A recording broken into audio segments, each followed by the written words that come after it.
Ny ainga ny maraina teo teny amin'ny lapan'ny fanatanjahantena sy ny kolontsaina Mahamasina ireo fiara be miisa 10 hitondra ny vaditsinjo ho an'ireo faritra enina: Vatovavy, Fitovinany, Antsimo Atsinanana, Amorimania, Matsihatra Ambony, Atsimo Andrefana, Voamafy tamin'ny fandalovan'ny Rivodoza Batsiray.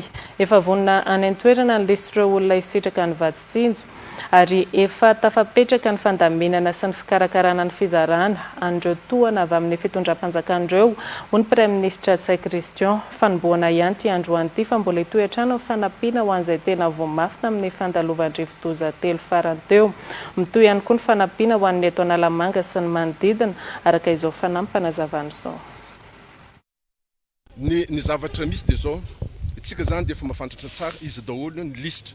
Zay no samihafa antsika amin'izao fotoana zao, efa fantatsika fa avoaka daholo ny lisitra ny olona tokony hisitraka an'izao fanampiana zao. Ary fantatra zany ary natao zany isam-pokotany. Misy tompon'andraikitra isaka ny toerana rehetrarehetra amin'ny fandrasana an'ireto vaditsinjo reto, andray an'ireto mba rehefa arivo ny miangeto dia arivo ny tongany dia arivo no zaraintsika, ary fantatra izy daholo ilay olona arivo misitraka an'izany rehetrarehetra zany.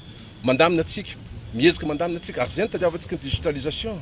Mila an'izany digitalisation zany firenentsika amin'izao fotoana zao, ary ny carnet QR code zay fantatrora tsara fa base biométrique naovantsika an'izany dia mandamina manampy amin'ny fandaminana rehetrarehetra zany.